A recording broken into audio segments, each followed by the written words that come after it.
Well, hello and welcome once again to the DCL podcast, where we're inviting you to sit back, relax, and we'll be on our way shortly.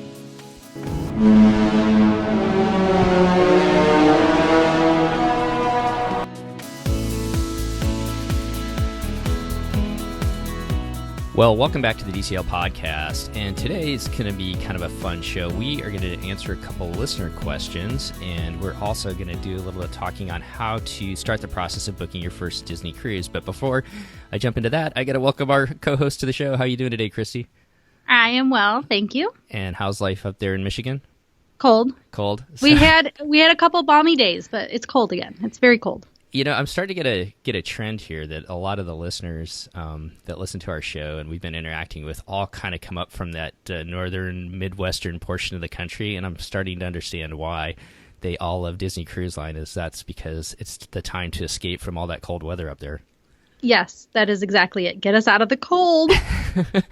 We kind of find, I mean, in Oregon it's not as cold, but you get the rain and the dark, and it's not bad going through the holidays. You get to January, and then it just seems like by February you're ready to go somewhere.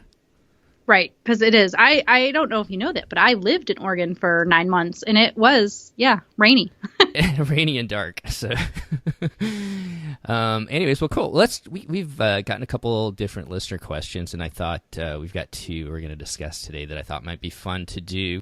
And the first one came from listener Rhonda. She recently, I think, either recently or was planning to go on the Disney Magic out of New York. Her question was she was particularly interested in how to get on the first bus off the ship to Disney World to hopefully make rope drop.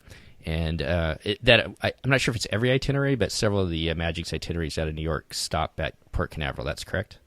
Yes. What answer did you have for her, Christy?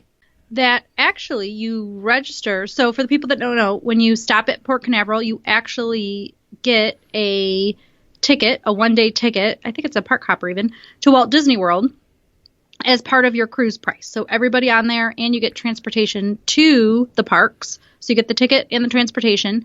You also get 3 fast passes that you can set up in advance, which is kind of fun.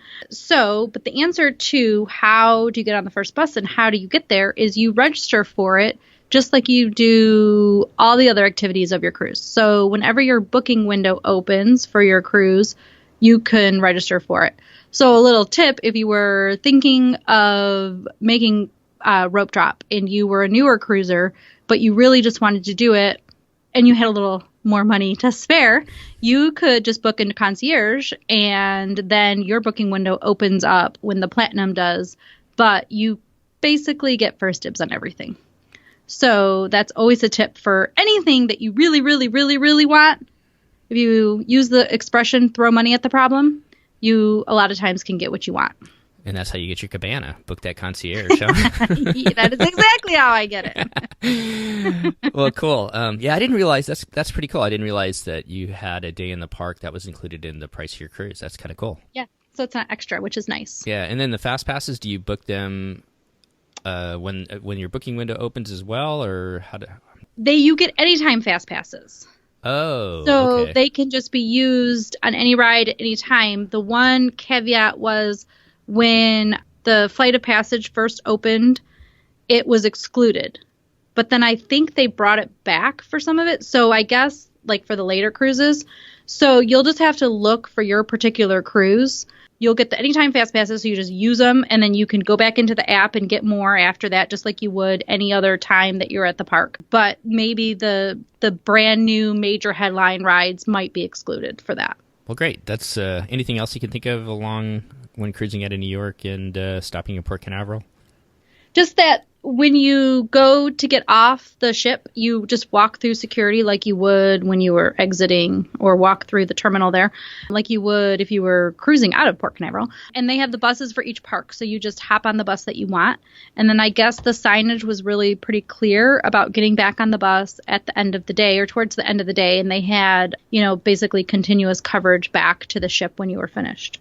Well, great. And then another question that we got, and we've been getting quite a few questions about Alaska. We are going to do a show here in the next couple of weeks, kind of talking about. Let's be realistic. Yeah. It'll be the next couple of months. All right, I know. But we'll get it out before the Alaska sailing start. We'll promise that. How's that? Yes. You are going on a cruise, and then we also have listener Jen who is going on the Wonder, and we're going to talk a little bit about Alaska. But we got a couple questions recently, kind of on the same note. Is the increased price in cruising to Alaska worth it? So why don't you run with that, Christy? Well, actually, I'm going to give it back to you. You've cruised Alaska. And so, well, I'll first say it's a bucket list trip. So this is not, we can go to the Caribbean every year. And people that live in Southeast Michigan, for example, we try to go somewhere every year. Most people make it a plan in their budget to go that, get out of this cold every year. So that's an easy yearly trip. Alaska's not supposed to be a yearly trip. So it's supposed to be, a once in a lifetime or almost a once in a lifetime trip. So it's not something you're supposed to do every year. It's not supposed to be the same caliber of a trip you do every year. But and I have an opinion as to what I think the answer to this is, but you've been there. Is it worth it? Definitely. Yeah. But the hard part is you hit on a couple. We were talking before the show, and I think there's two good points to be brought out about it. Alaska is not a beach vacation. It's about the scenery and the destination. So when I've been down to the Caribbean now, to me that feels like going to Hawaii. It's kind of a beach vacation with maybe a little culture and stuff thrown in there at some of the islands. But Alaska is all about the scenery and the destination. The one caveat I was just thinking about as you're talking about, the tough thing is that it's during the summer. And I know where we live up in the Northwest, people love to be around the summer, so it's a little bit harder to travel during the summer. And so in the Midwest, it's probably kind of the same thing where you have family obligations. So it's kind of a different time to travel. It's a little bit harder time to travel. So it doesn't make itself as easier, like you're saying, as a yearly type of destination. And then the other thing that we were talking about before, you were kind of talking... and it's far. Right. So in terms of easy, it's just far. Yeah. So... yeah. No, that is true. But the scenery is amazing. The culture up there is amazing. One of the questions was, it can rain up there. And so, you're not going to have the pool and outdoor experiences. But I will tell you that as beautiful as Alaska is when it's sunny, it's easy. It's just as spectacular when it's raining, and you get the mists and the fogs through some of the fjords up there, and we kind of live up in that environment up here in the Northwest, so it wasn't as big a change to us. But when you come from some of the other parts of the country, it's scenery like you're never going to see again. So it really is an amazing destination. And that is what I keep hearing. So I haven't done Alaska. We're doing Alaska. We're going to talk more about this on the future show. People say, well, back to finishing my sentence, is that it is awesome. And it is, sort of breathtaking and awe-inspiring. And Disney makes it a little bit easier. I think, are all their itineraries nonstop round trip out of Seattle? Yeah. So Disney, they're round trip out of Vancouver, which actually is the better place to sail out of, in my opinion, but that's just my opinion. Yeah, so that makes it maybe just a teeny bit more difficult. It's not as easy as Seattle, but at the same time, you're actually further in and up, which makes it better. So You're going to have that experience is going to be better. So, the next question is what age or when would you go? The thing is with the Caribbean, you can take your brand new baby. You can take your 2-year-old and 3-year-old and you can find stuff to do. Seattle, I think wait a little bit longer. If you don't have a choice, you don't have a choice. If this is the year you have to go and you have, a 5-year-old, then you go. Like, for example, I'm going to have a 5-year-old. It is not necessarily, this is not like Alaska's on my list of places I was going to. It wasn't necessarily when my child was 5. For us, the time change is going to be really difficult. There's going to be some other stuff that's going to be, more difficult. And I want him to be able to experience more and do more. So we're going to go and we're going to have a great time, and we'll be able to talk about as a show how to do Alaska with a 5-year-old because I'll have done that. But, if you can wait until your kids are a little bit older to perhaps get more out of it too, there's some benefit to that. Or if you're going as adults, then it doesn't matter too. But, I wouldn't put Alaska in the same category as just doing a Caribbean vacation or Caribbean cruise. That's true. And our youngest was 5 when we went on the first one. And you've got a good point there. He had a great time. but you're kind of a little bit more limited on Right. some of the excursions you can do. And there's some really amazing excursions that your kids are going to love. And unfortunately, a lot of them, they kind of put an age restriction on it. So those are kind of some things to think about when you are looking at the difference in price and cruising Alaska. Maybe it's something that if you can, like you said, put off a couple years till your kids are a little bit older, that might be something to consider. Yep. So, and then we'll talk more about it in the different, even the different cruise lines. So we'll obviously talk about Disney, but we'll talk about cruising some other lines out of Alaska when we do our Alaska show. Yeah. And I guess 2 quick points, and we could probably talk about this topic for another 15 minutes. But the cool thing about Disney, I didn't want to diss on Seattle whatsoever.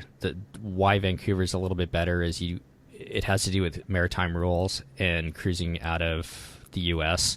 They have to stop at a port on an international port on the way back. So that port is always Victoria. We can talk about that on the next one. But why that makes Disney a little bit better is you get an extra stop up in Alaska, whereas a lot of the NCL and Royal Caribbean that sail out of Seattle, Princess, they have to stop at Victoria on the way back. So that's why, for me personally, I like the Disney ship better. And then the other aspect, and I've talked about this before, that makes Disney a great ship to go on, and NCL and Royal and Princess also have some of the smaller ships. They can stay on the inside passage. That is amazing. The bigger ships have to go out to sea. They can't go up through some of the channels. And I just remember one day we're sailing along, and there was 2 kayakers that go by, and then we went by a little fishing boat, and you're in this narrow channel with the hills on either side, and the bigger ships can't do that, and you just don't see those kind of sights when you're down in the Caribbean or in some of the other places of the world, I guess. There's something. I know they're bringing bigger ships up there, and I just don't think that's better. Yeah, I guess it just depends upon what you want. If you want to spend time racing around on a go-kart track, or if you want to see the scenery. Or maybe you want to do both. Right. So, anyways, I guess I'm kind of opinionated on it, but I love Alaska. I think it's worth it if you can, if it fits in your budget. I mean, plan for it. So let it take 2 or 3 years or 4 years to get to that. Good point. But I definitely think add it to your list. And I will say, too, that it used to be a bunch of 60-year-olds and 70-year-olds that went to Alaska, and now it really is all ages. Yes, that is true. It definitely is. Well, we are going to kick off our first show, and we're calling it the DCL 101. We've been doing trip reports and talking a little bit about the history of Disney Cruise Line, and we kind of sprinkle a little bit of this in with Len when we've talked to him about the unofficial guide. But I thought one of the things that we haven't done really is just talking about how to book that first cruise.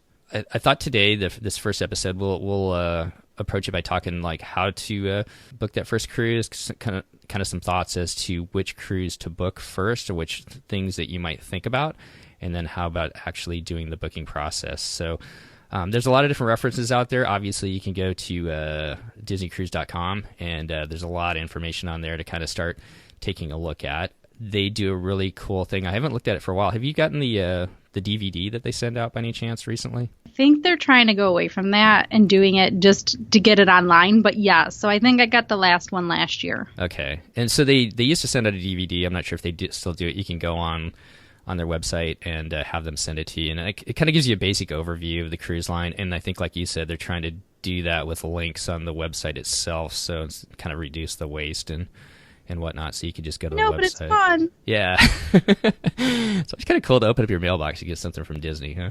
Right? Yeah. It's kind of like Christmas. So, yeah, so you get the website, and you can obviously always go to the unofficial guide. That's a great resource to kind of start looking into it. But I thought we'd start with you, Christy. You are a travel agent and your website's Pack Your Pixie Dust. How do you kind of approach it when somebody says, hey, you know what? I never been on a cruise before. We're big Disney fans. How do you kind of start them down that road? Well, first I find out if there's a particular time in year in their head that they already want to go. So some people say, yep, I want to go. Like I literally had one in like December that said, yep, I want to go January 4th or something. I was like, oh, okay. like in 5 weeks? Yes. So that answers that question, right? That's when they're going. Right. So first you say when you want to go. Some people will say, I want to go in the summer. It's going to be summer vacation, or I want to go during my spring break, or I want to go when the kids are out of school.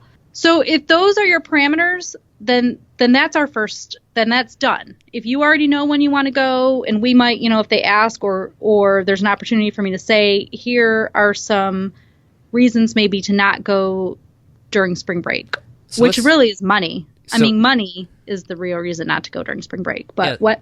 Oh, I'm sorry. I keep talking over. So let's go through a couple of those before we actually go into maybe the price point. What are the advantages or disadvantages of some of the different seasons? August, late August in particular, but August through September is going to be what's called the shoulder season, and it's going to be cheaper. But it also has the most risk of having a hurricane impact you. So hurricane season is technically June, maybe like 5th or something, until like November 20th or something like that. So those, I don't have the exact dates. Those are the ranges. I personally don't, and I'm not a meteorologist or anything, but I don't think there's as big a hurricane risk or impact in the Caribbean until late July. So mid to late July. So I always feel like anything through that time frame, you're safer from hurricanes.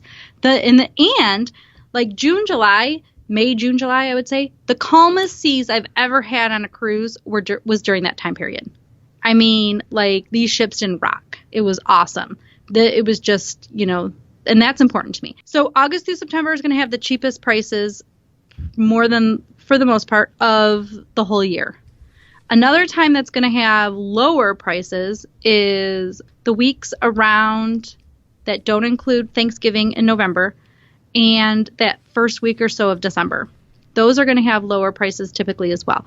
So those are advantages of that season, right? Is just to do it based on that. October and maybe in late September have the Halloween on the high seas or whatever. So they do where they decorate for Halloween and they do Halloween parties and you can wear costumes and stuff like that. November through December, and then I think they even do some of the beginning, right around New Year's Eve or whatever, they have the maritime cruises. And so we're going to have a show that talks about all those at a later time. So they have specific stuff for Christmas and decorate for Christmas and all that. The most ridiculous prices you'll ever pay for a cruise on Disney is going to be over Christmas and New Year's Eve. So those particular days, part of it is because everybody's off of work and school. It's just the lowest. It's just the time that the most people are able to travel. So it is going to be the most expensive of the entire year. January has poor weather, potentially. There will be choppier seas and times that you potentially cannot dock at Castaway Cay because it's just, I don't know, choppier seas, I guess. And we still cruise a lot that week or that time period. We cruise a lot on Martin Luther King week because it is a little holiday and a lot of the country get that Monday off. And so it's one less day of school and it doesn't have holiday prices typically. So that is a time period that I cruise a lot, but sometimes the weather is not ideal or not always perfect. It's going to be good. It's just that you might have long sleeves one day of your cruise, a little bit cooler weather. February, March, I think is sort of like the key times for anybody that lives in the Northeast, anywhere that gets cold, or the middle of the country, anything that's not basically the South, because then you can go into the Caribbean and you can get warmer. I think those are all the time periods, right? Yeah, you hit on all of them. I think I get it all. Yeah, so that's mainly the Caribbean, Alaska. Since we're talking about that, just from perspective, it's cheaper at the beginning of the season and the end. Yes. Generally, it's drier. You're going to have less rainy days, believe it or not, in April and May than you are as it gets later in the summer. So some things to think about for Alaska. Europe. Looking at some of the Europe cruise. Once again, if you can get over there in May when they first start, it's a little bit cheaper. When the kids are in school. Right. When kids are in school. Anytime kids or the weather might, although like in July, Europe is so hot and it's expensive. It's more expensive. So yeah, anytime kids are in school, your cruises are going to be cheaper. For whether it's a line where children cruise or not. So good. Some things to think about as far as a time frame. Of course, like you said, sometimes you don't really have a time frame, or your time frame is limited based on either your work schedule or whatnot. So from there, most people start to look at, once you've got that time frame booked or set up, what do you look for next? The number of days, the price, or how do you approach it there? Well, And one other thing with the time frame, some people just say, what's the cheapest? Uh-huh. Find me the cheapest cruise. Right. And so you can do a quick search and say, okay, here is your options. These are going to be the cheapest options. Sometimes it's just based on price. Give me the exact cheapest price. And so we can go out and do that. So then, yeah, the next question is, how many days do you want to go? There is a whole world of people that say for your first cruise, if you don't know if you're going to like it, go on a 3-day cruise. I am so not that person.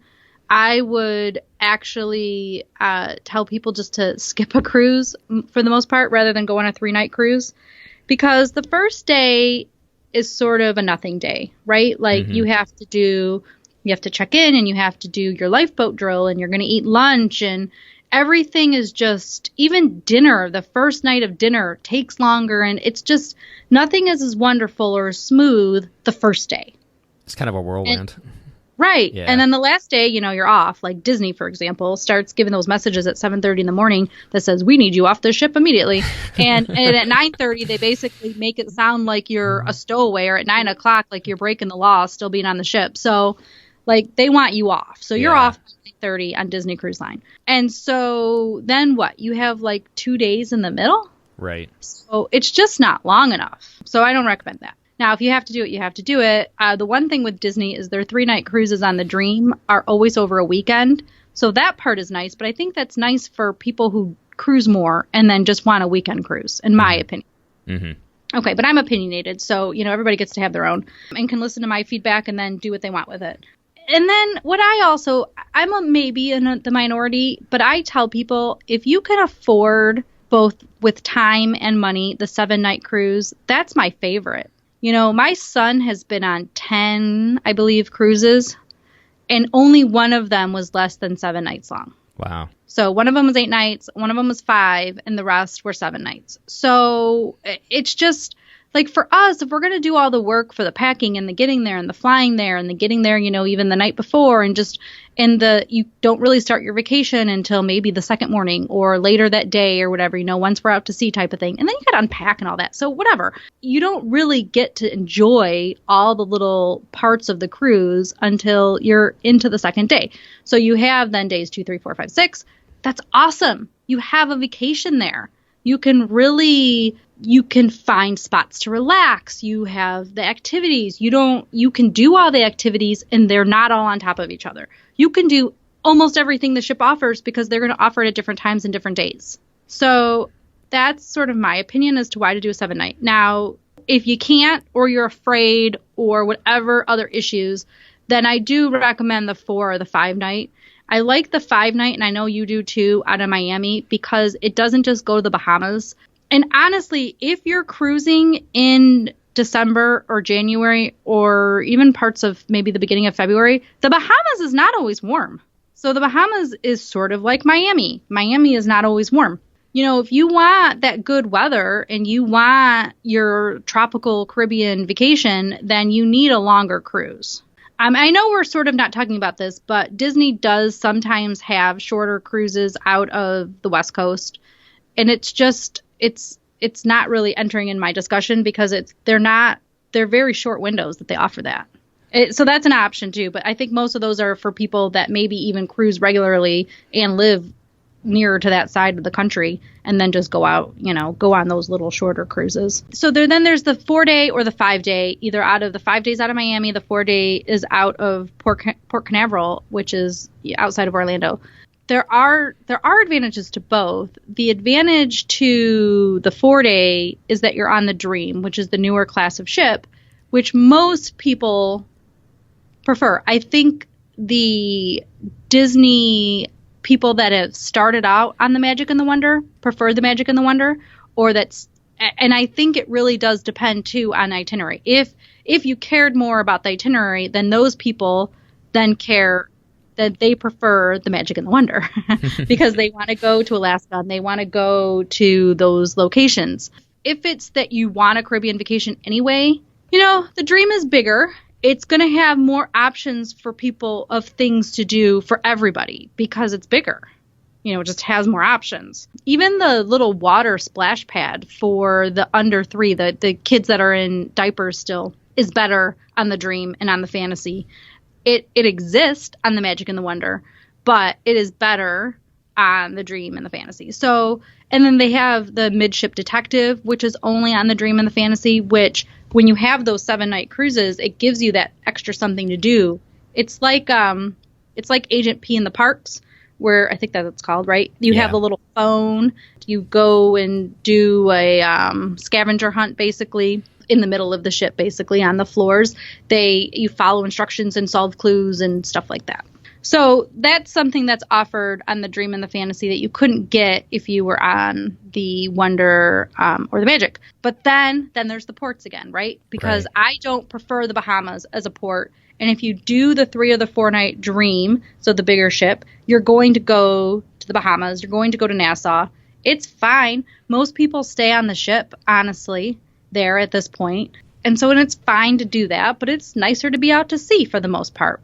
So the thing that's better about the 5-night, if you're getting it out of Miami, is that you get to go to other ports, which I like.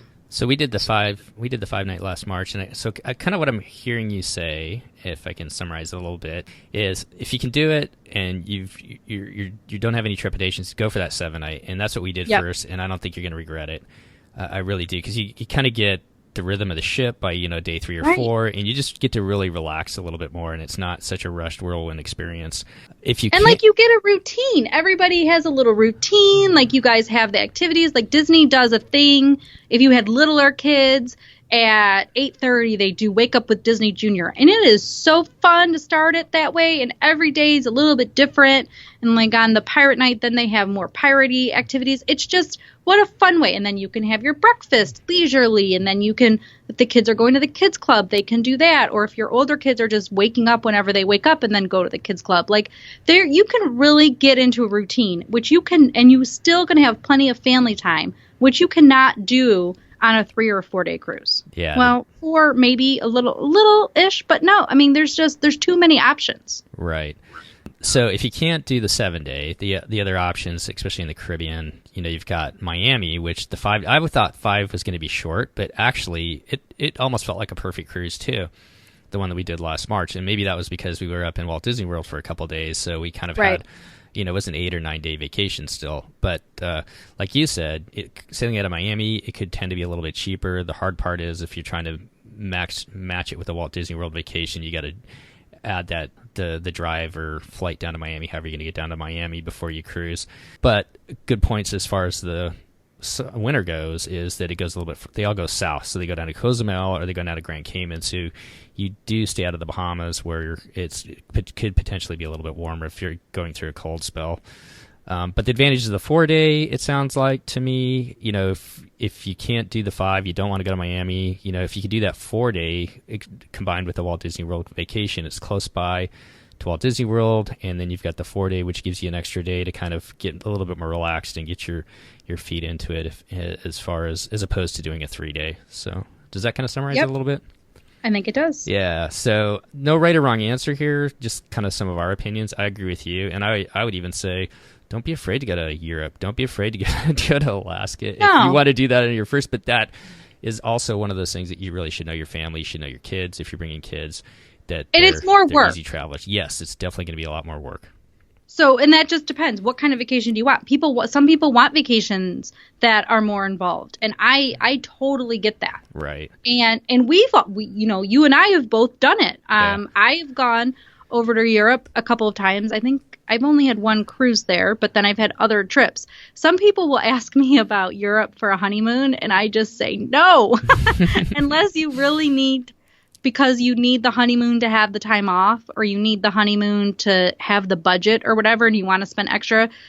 But otherwise, man, it's so exhausting. Honeymoon should be about being romantic, and I just don't think you can be romantic after running around a city for a whole day. No, I'm with you there. And we're doing Rome to Barcelona, and I'm finding, and we're pretty savvy travelers going around Europe, and it's a lot of work trying to figure out how to get to Rome, because Rome is a little bit. You think Rome's like it's not out in the middle of nowhere, but flying wise, it's a much more expensive city to get to, and so you definitely have a lot more more things to prepare for if you're thinking about that. My only point is if that's the kind of travel you're used to doing anyways, I'm just saying don't think that you have to do a 4-day at a Port Canaveral if it's your first time cruise. Is all. Anything else you can think of as far as like number of days that somebody should book? No? I don't think so. Okay, so now we've talked about some different thoughts about the times of year to cruise, and maybe some different thoughts on the number of days to cruise. Now you're ready to book. Let's talk about the actual booking window and how to book a Disney cruise. And there's a lot of different aspects to it. Obviously, if you're 2 months out, then you're just going to book what you can book. But how does kind of the booking window work for Disney as far as once again maybe trying to save a little bit of money? Disney does it like Disney does, where they make things just, more work for everybody involved. Disney's schedules, I swear, are slower than everybody else's. Everybody else in the industry already has. Most of them have 2020 out. And we're still with Disney, so we're recording this at the end of January. We're still waiting for summer of 2019 with Disney. And everybody else had those out for months. So Disney releases like a year and a quarter in advance. They do it in waves. So now they've made it so that if you've cruised before, you can book by calling the first day it opens. And then if you've cruised platinum, then you get it the 3 days before it opens. And then gold, you get it 2 days before it opens. And silver, it's so ridiculous. And when you first go to book, you have to book by phone up until it opens up to everybody on the internet. So even the travel agents have to call and do it by phone. So we're waiting on summer of 2019 to come out. For the most part, you're going to save money if you book at the opening of a cruise than if you wait. For example, my Panama Canal cruise that I'm cruising on, I booked on opening day, and actually some of the categories sold out on that day. And then people drop it. So, you can drop your cruise up until final payment. Unless you're in concierge without penalty, you can get all your money back. So people drop it, but they've created that demand. So because of the demand and everybody's booking, this is part of the problem why I'm taking a tangent again, but why it was so expensive when they first came out with those British Isles cruises, because it was a new destination and there was so much hype. But then when people really looked at the price, they said, forget it. But then the problem with it is the people that booked initially then created the demand. They weren't going, and everybody who's booking later has to pay more.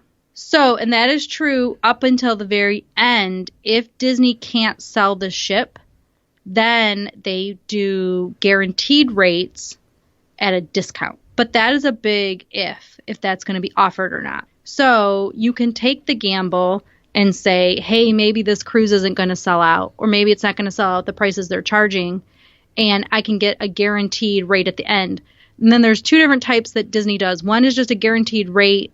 It's for every category. So you decide if you want ocean view, an inside cabin, or veranda cabin, and they just assign you a cabin. When they pick, they get to hold back cabins, and they pick, and you're going to get that category of cabin or better. So if you booked an ocean view, you wouldn't end up with an inside cabin ever. They will give you an ocean view or a veranda. The chance of getting the veranda is very little, but you can potentially get one.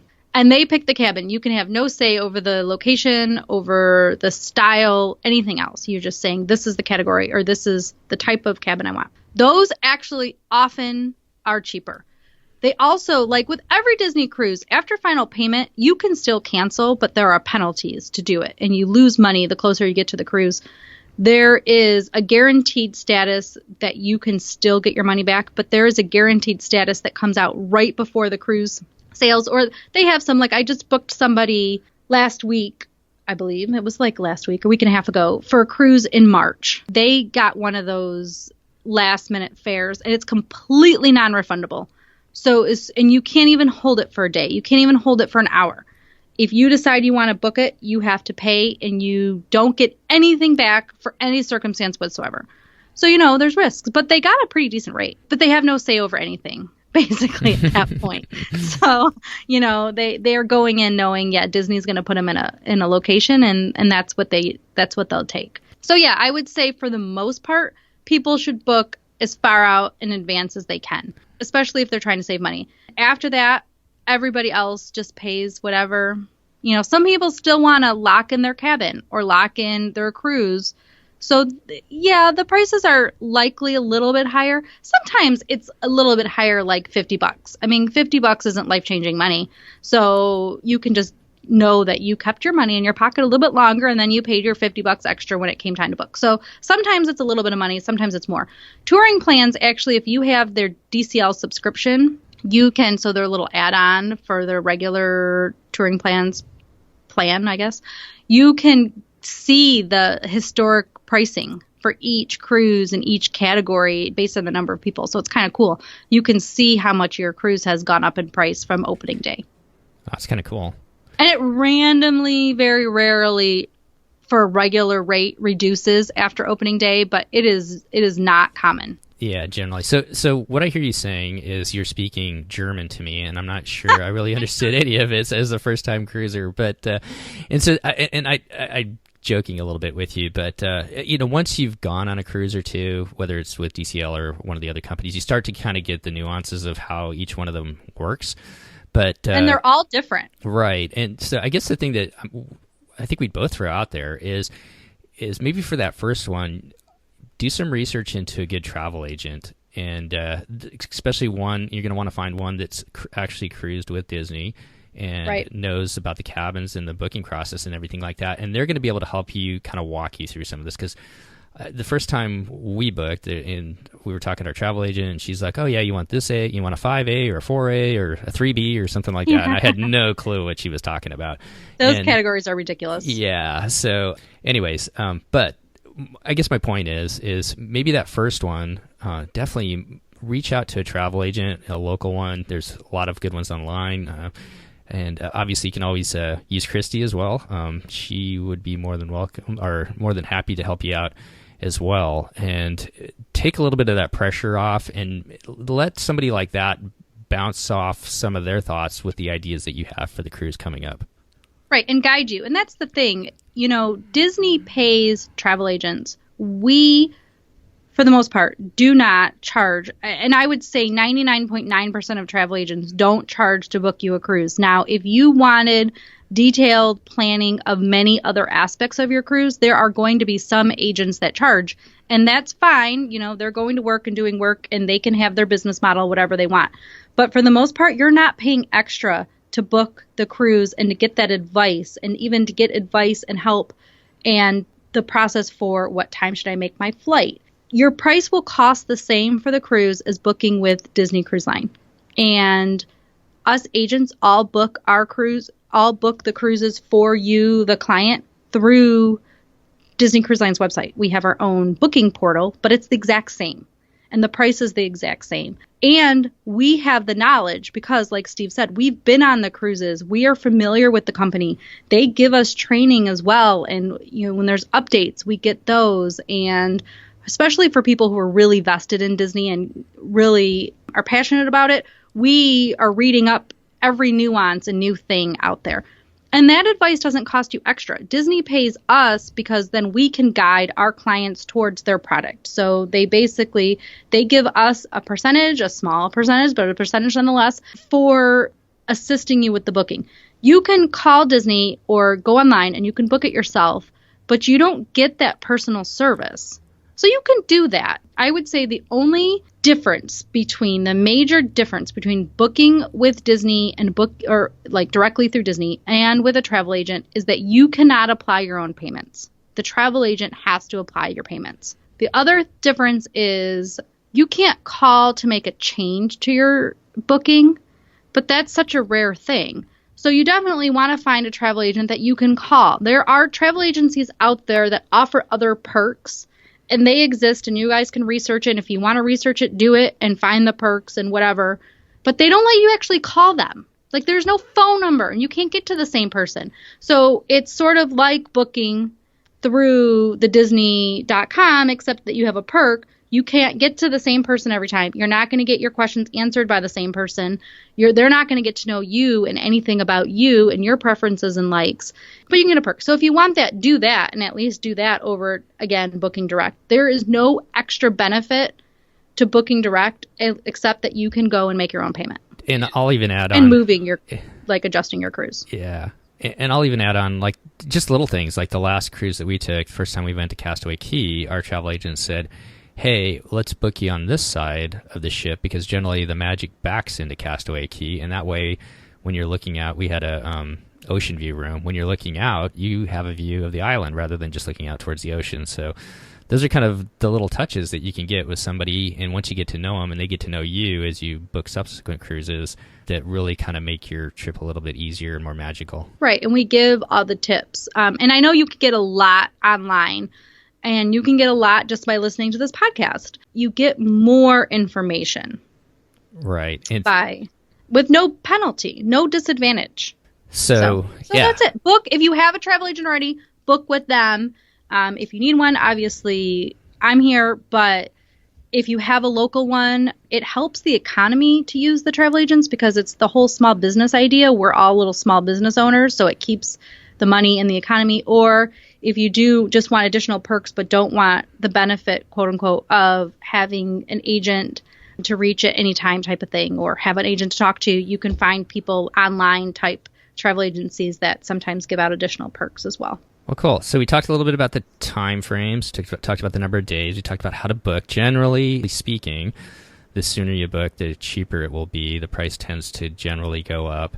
One other thing that I thought we could talk about, now you've booked the cruise, and our next show we're going to talk a little bit about planning for that first cruise, but since we're talking about booking, there is one more strategy that you can kind of use once you get on that first cruise and you love it and you want to take a second one. You can rebook on that cruise and save money. And I guess what I mean by that, and I'll give you an example. We have set up a cruise for spring break 2019 on the the Fantasy. And my wife and I are going to be on the Wonder in May. And so even though we've set up that price and have kind of held that cabin, we'll go and talk to the rebooking desk on the cruise and see if we can get a reduced rate, because they'll give you 10%, I believe. Yes. Yeah, so they'll give you a 10% discount of the price that day. So the price could have gone up between the time you booked and the time you get on the ship. So it'll be 10% of the price available that day, which generally I found when we've done that has been less than we originally booked. So that's another strategy that you can use. And if you're using a travel agent, how does that work, Christy? The same. They can continue to be your travel agent. You have to have used, for the most part, you have to have used that travel agent to book the cruise you're on. And then when you go to rebook, there's actually a box or something that says, are you using a travel agent? And so you would just say yes or whatever. And they then assign that cruise to that travel agent. I have a client who does this and is booked, like she's on her 6th or 7th cruise with me. So I'll just get an email while she's cruising with Disney saying she's booked her placeholder for her next one. So you can either pick the cruise you want, or you can pick what's called a placeholder. And it is available for 2 years, and you can cruise in the next 2 years and still get, it's half off the deposit, which is kind of nice. So you don't have to pay that deposit right away when you have the placeholder, or when you do that onboard booking, it's called. And you get onboard credit depending on the length of your cruise, and you get 10% off. The caveat is the 10% off does not work for concierge category, but you would still get the onboard credit if you rebooked. And you can book, so you can pick a cruise like Steve's about to do, or you can say, I don't know when I'm going to cruise. You just pay the $250, you get a placeholder, and you could book it anytime in the next 2 years. And if you don't book it, you get your money back, which is kind of nice. So there's really no downfall to that. If you're liking your cruise at all, just get, and you have the $250, just get that and then save. There are other exceptions. They don't do, like, holiday cruises are excluded. Certain ones. It's not a lot of them, but certain holiday cruises are excluded. And I think certain longer cruises are excluded from getting the 10% off as well. Is it a reduced rate, do you think, or they just don't? They just don't. They either offer it or they don't. Okay. And one other tip. If you're enjoying yourself and you want to do it soon, because that last day you'll just see the line at the rebooking desk, and it's ridiculous. Yeah. So, and then I see people get stressed out and everything else.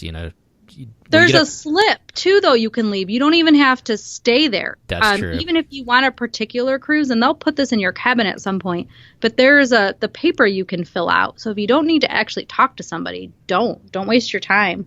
But I agree, do it earlier. And then again, if you're cruising in concierge, they'll do it for you. Right. So you just say, "Oh, I need you to do this," and the next time you're in there getting a drink, they'll say, "Here you go." Really good life. Definitely. But I've waited in that line like everybody else. Oh, I know. So I guess to kind of wrap things up, we've touched on a lot of different subjects today. Any other hints or tips as far as somebody, kind of taking that first step of planning, thinking about that first cruise that we haven't touched on? I don't know. I don't think so. I'm not sure if I've ever asked you this. So we've talked about our first Disney cruise was the 7-day to Alaska on Wonder. What was yours? Mine was a 7-night on the Fantasy. It was about March. My son, I don't remember. I can have to do the math on my fingers, but my son was 10 months old. So I remember that part specifically. So he was born in June, so we can do that math. Uh-huh. But it was a last minute booking. Uh-huh. And so we showed up, and I really think we booked it like 2 weeks before the cruise. And I really just wanted to try out a Disney Cruise Line, and we were given a really great rate, and it was awesome. I was hooked. I know. It's hard not to, I don't think. I know. Yeah. And so from 7 or from his 10-month-old to four basically, he had been on like 7 Disney cruises. Wow. Is he platinum? No, we're gold still. Okay. I wasn't sure if you guys had been. No, I guess he hadn't. What am I doing? I should be listening, right? That's okay. Right, it's fine. Well, cool. And was that he has gone on 3 other cruise lines. So if we had cruised all of those on Disney, we'd be platinum. Yeah, I guess that's what I was. That's right. That's what was throwing me off. I was thinking that I knew he'd been on more than 10. So, anyways. Yeah. So we also cruised Royal Caribbean with him. We cruised Carnival, which we talked about here on the show, and then we've cruised Celebrity was his first cruise at 7 months old. Well, I guess that's going to do it for today's show. Really want to thank everybody for coming back and taking a listen. We've kind of gotten away a little bit, had a little Run Disney show before this one, and we're going to try and get back to having a few more trip reports. We got an exciting one coming out about the Magic Western Caribbean, and then as Christy was alluding to, we've got another one hopefully coming out about your favorite time of the year, doing one of those Halloween cruises, and a very merry cruise too. I'm just not letting that one go, am I? Because I don't really like spooky. I don't like skulls. It's not my thing. No. So, yeah. Well, cool. Well, anyways, thank you so much for coming back and taking a listen. Between now and then, if you want to get a hold of Christy, how can they get a hold of you, Christy? If somebody wants to take that first step and book a Disney cruise and is looking for an agent, how can they get a hold of you, Christy? Yeah, reach out. So my website is packyourpixiedust.com, and there you can find a link to my email if you want to reach out that way, or my number you can call. You guys know you can find me on Twitter at PackYRPixieDust, and Facebook we have a page. So it's always fun to talk vacation. And Instagram now too, right? Oh, yeah, Instagram. So, I have an Instagram account at Pack Your Pixie Dust, but DCL podcast has one too. And if you want to share any photos for us to share on that page, please get in touch with me, get them to me, and I will get them up there. So many cool photos people put up on the internet about the ships and being at Castaway Cay, and so I always puts a smile on my face when I see that during the day. It seems like. Oh man. Yeah. I mean, Castaway Cay is the happiest island on Earth. It really is. So, well, cool. And if you want to get in touch with us via the Facebook page, you can reach us at DCL Podcast. Of course, I'm on Twitter at DCL Podcast. And if you've enjoyed what you've heard and have been listening to, and you know somebody else that would love it, we'd love it if you'd share it with them as well. So from Christy and I, we'd like to, if you're heading out on your next adventure here in the next couple days or next couple weeks before our next show, we'd like to wish you fair winds and safe travels as you head out on your next adventure. Good night, everybody. Bye.